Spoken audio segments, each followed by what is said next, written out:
Sorry, folks, we had a little problem with the audio. One of the cables was ever so slightly out of the jack. So, audio is not existent, or at least just noise in this video, until about the 17-minute, 26-second mark. Sorry for the inconvenience.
we have a console that doesn't have the standard library on disk, so it's not available. And what happens is,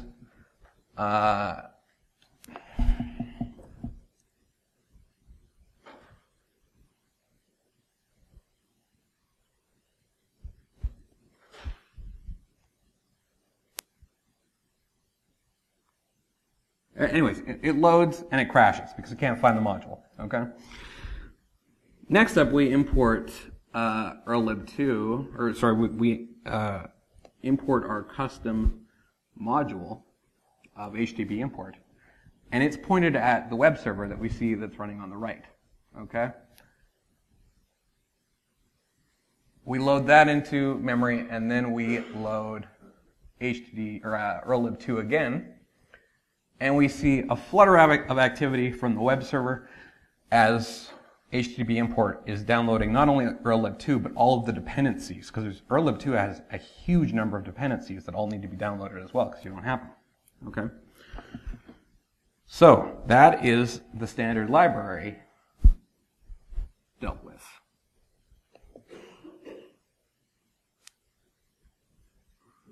One more time. Okay. All right, so standard library is green, okay? So next up, let's take a look at the exe. Okay, so right now, IPy.exe is a horribly inflexible executable. Okay, so we want to make something a little bit more malleable. We pop over in Sharp Develop, or you can use Visual Studio if you want to. But Sharp Develop actually has some really good features for IronPython that I prefer, and it doesn't make you sign in with a Microsoft account. So. So this is basically if you're familiar with C#, you have your IronPython assemblies on the left, and then the blue code in the center, that's your actual Python code, and the rest is just wrapper code that invokes that Python code. Okay. And when you execute it, it executes your Python code, and you're good to go. Okay. So we'll have a demo of this later in the talk. But for now, when you compile this, you get an exe called whatever you wanted to call it, and it's much more malleable. You can put a GUI on it. You can have it run other things. You can do whatever you want, whatever you can do with a regular C# program. Okay. Next up, we're going to look at these 4 DLLs: this IronPython.modules, IronPython.dll, and the 2 DLLs that make up the dynamic language runtime, okay? And we kind of are going to deal with them all in the same way, okay? So the first way that I looked at was doing this with IL merge, okay? And this has been used by C# developers for years. It was made by Microsoft, and I don't think they like that they made it, but they did open source it.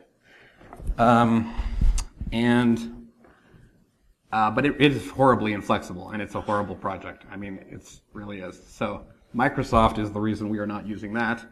There is a great tool called Costura, okay? It's part of a larger project called Fodi, and Costura is Spanish for weaving, I believe. And so the idea is you weave your assemblies into the exe using sort of resource packing, okay? So exes can have resources, which are typically things like text files and images, that type of thing. And so what that means is that at compile time, you go from a DLL to a compressed resource that is loaded into the exe, and you can do that with multiple DLLs, okay? And then at runtime, those DLLs are uncompressed and unloaded as resources, and then loaded directly into memory as assemblies, okay? Very nifty trick. Our stripped down in Python environment is 2.4 megs at this point, right? So, like, without the standard library, a 2.4 megabyte payload size is pretty incredible as far as I'm concerned. I was still unhappy with this number, and actually, the good thing about Costura is that many legitimate applications do this, so it's not even a good IOC for people to flag on because there are so many legit applications that use this. If you've ever used Sharphound uses Costura to bundle all of the dependencies that it has into one exe. Okay. So, but that leaves us with a 2.4 megabyte payload size, which I was kind of unhappy with because it was still bigger than I wanted. And so what I'd considered doing was encrypting the resources as they were loaded into the exe, which might be an interesting project. And so I sort of dug into it, and I read how the project works. And if you were at the talk yesterday, you know, the same information is here. So Jeffrey Richter talks about this concept of embedding resources as emerging as a method of merging assemblies. Okay, and so this is the code that he has from his book called CLR via C#. Jeffrey Richter is a guy who worked at Microsoft, or works there. I don't know if he still does. And what he figured out is really clever. Okay, I saw this code, and like the first time I really understood it, I was like, wow. This guy was thinking outside the box. This guy would have been an incredible hacker, but he probably chose another path. But basically what he figured out is that, remember how I said when an exe executes, that is a .NET executable, it checks the file system for all those places, right? So it looks in its own folder, it might look in a subfolder or a statically set folder, it looks in the global assembly cache for those DLLs, right? And if it doesn't find those DLLs on disk, it crashes, okay? But right before it crashes, it does what's called an assembly resolve event, okay? That is essentially an exception, raises an exception. And what Jeffrey figured out is he could catch that exception with an assembly resolve event handler. So he could write a custom handler in order to deal with the exception. So right before it crashes, he says, wait, I have a way for you to deal with the fact that you can't find these DLLs before you crash. Okay? And there's two basic arrows here. So the first arrow, it says, hey, I've got this DLL that you're looking for in this resource.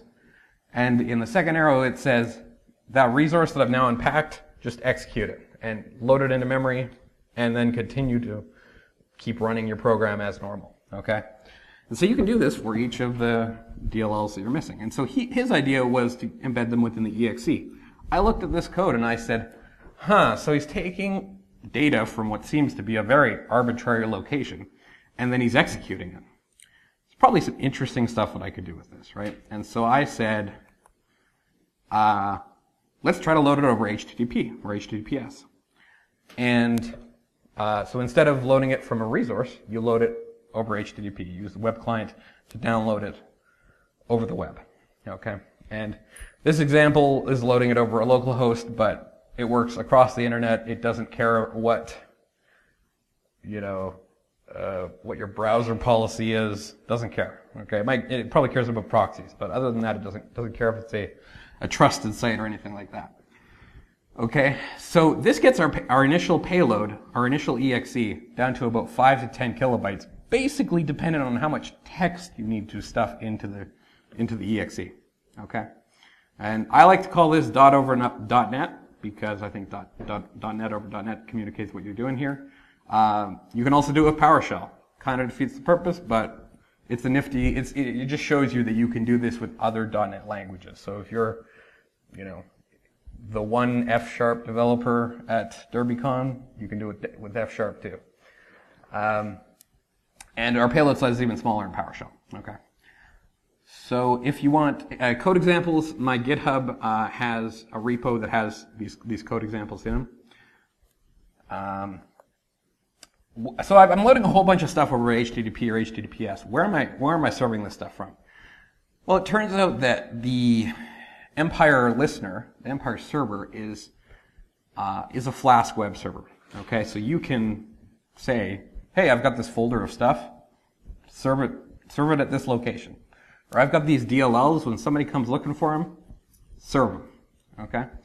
So we just host all of the things that we need to load over HTTPS in the Empire server. And so what I've done is I've modified the setup file for Empire to download and insert these files into the correct locations when you set up Empire, okay? All right, so that takes all of our So we've got the standard library fixed. Our Python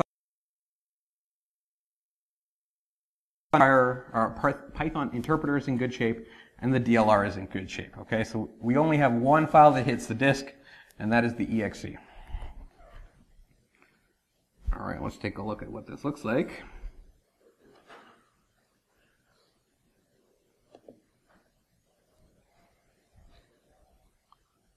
So we've got the Empire listener starting up. We've got a folder with an 8 kilobyte exe. We launch it. It pulls down the standard library, or it pulls down the DLLs, it pulls down the standard library, and then, I can't see it, it's at an angle, but the green text shows that we have a shell. Okay, so execution of a Python Empire stager on a Windows host. Okay. We also have modules.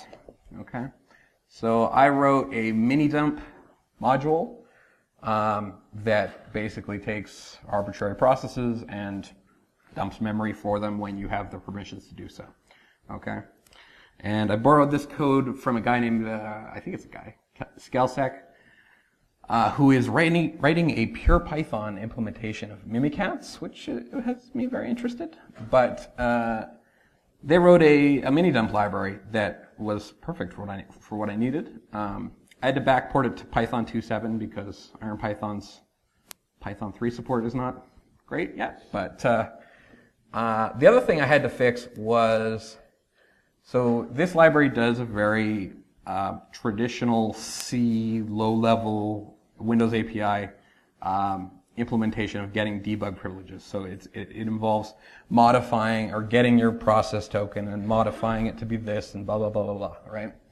And in doing this, I found something actually very interesting. So this is sort of like, it's 200 lines of code to get debug privilege within this mini dump library, okay? And I ran into a problem where, for whatever reason, IronPython was not representing the pointers in the same way that regular Python was. And it just, for whatever reason, wasn't working. So I was messing around in the process parts of .NET. And one of the things you can do in Python that is really good is you can run dir bracket an object bracket, or you can just do dir bracket bracket for where you currently are, and it will show you all of the things that you can do right now, okay?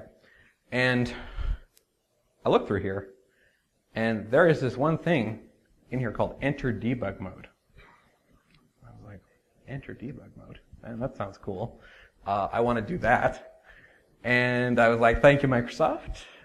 And so I looked it up on MSDN, and process.enter-debug mode, okay, puts a process component in a state to interact with operating system processes that run in a special mode by enabling the native property SE-debug privilege, okay?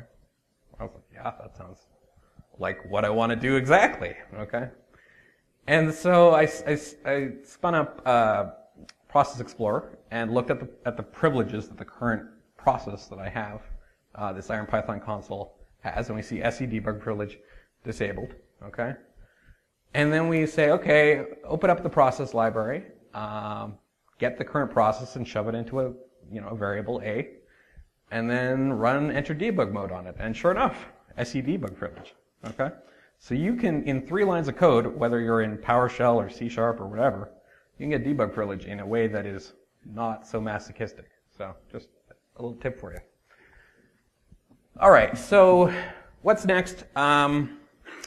We've got the Python environment. We got the stager and agent working. We have modules working. Okay. So pull request is next. I want to fix some bugs and do some error checking, and obviously more modules. So the cool thing about how this works is that a lot of PowerShell modules that exist within Empire can just be ported over by just simply rewriting them from .NET. And potentially differentiating the agent, so having different code that runs on the .NET side of Python versus the regular Linux and Mac side of Python. That might be detrimental because you would split the code, but it also would make it harder to test.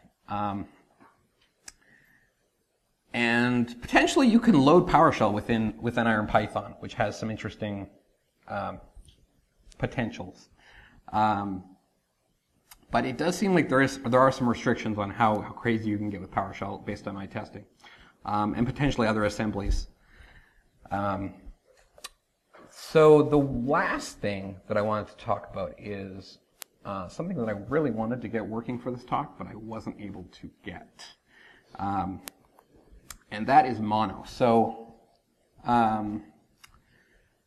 Mono is essentially an open source implementation of .NET. Okay? And you might think, why do I care about that?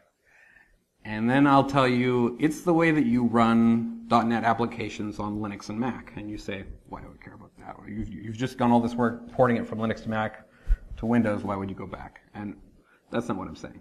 The cool thing about Mono is it lives by a different set of rules than Microsoft's .NET framework. Okay, so their community cares not what you do with the Mono code, whereas Microsoft, some of it's open source, but they may care about it, right? So within Mono, there is a little script called make bundle, okay? And here's what make bundle does. Mono can turn .NET applications into self-contained executables that do not rely on Mono being installed or any other .NET framework, okay? So what that means is, let's say you normally a .NET framework is installed on the host. Okay? What if it isn't there? Or what if you have a version mismatch? Okay, then none of the stuff that happens above it, whether it's a IronPython executable or a C# executable or a whatever it is, doesn't run. Okay? But if you bundled Mono with your payload, you do not care what version of .NET is installed. Okay? And so I think make bundle has some interesting, if we could like fork it, or the tool chain for setting up Mono on Windows is kind of gnarly because you have to like install Cygwin, and it's kind of gross, but I think it has interesting implications for running .NET stuff on Windows. So, and with that, I thank you, and you can hit me up on Twitter or GitHub. I'm also in the Bloodhound Slack. There's a PowerShell Empire channel if you want to hit me up there. See the Twitter for slides. And with that, I'll take your questions. I want to thank everybody at Derbycon for all the volunteers and stuff that make this possible. I really appreciate it.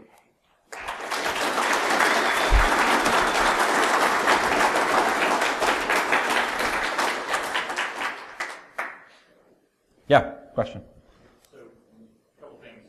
Cool research. Thank you. How did you try with make bundle? Is that just a ginormous XC to fill that all in? So the question is, why doesn't make bundle work right now? So the reason is that I tried to get it working on Linux and I tried to get it working on Windows, and there were two showstopper bugs that prevented it from working on each platform. So it needed some work to get it working again, and I didn't have the resources to do it. Yeah, so it would definitely put you in like the megabytes of size, like low megabytes, I would say. So.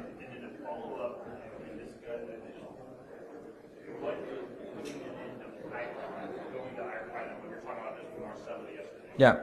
Moving it into IronPython instead of moving it into just doing C# natively. Yeah. Other than you get a scripting link without it, just putting it into IronPython by anything additional that you wouldn't get out of just saying it in data C#. Yeah. So why the other question is why not just do this in C#? Why do it in IronPython? Because of the dynamic nature, and you can load more code after it's already started executing.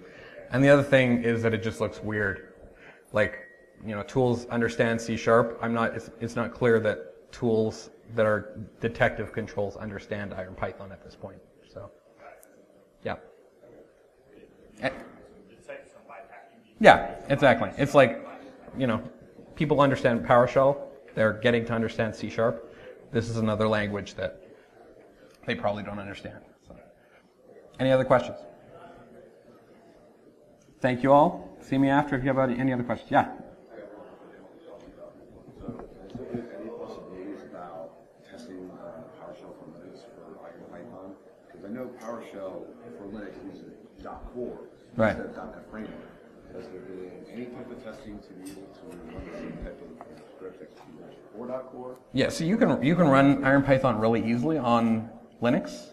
It's just, I don't know why you would in this case, but it is possible. It actually very well supports Mono, and it could support. They're working on .NET Core support right now as well. So yeah. Yeah, I was just curious because that's something you're doing some more development for and trying to get an understanding of it.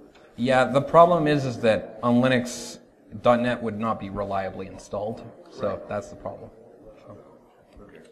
Thanks. Thank you. Thanks, everybody.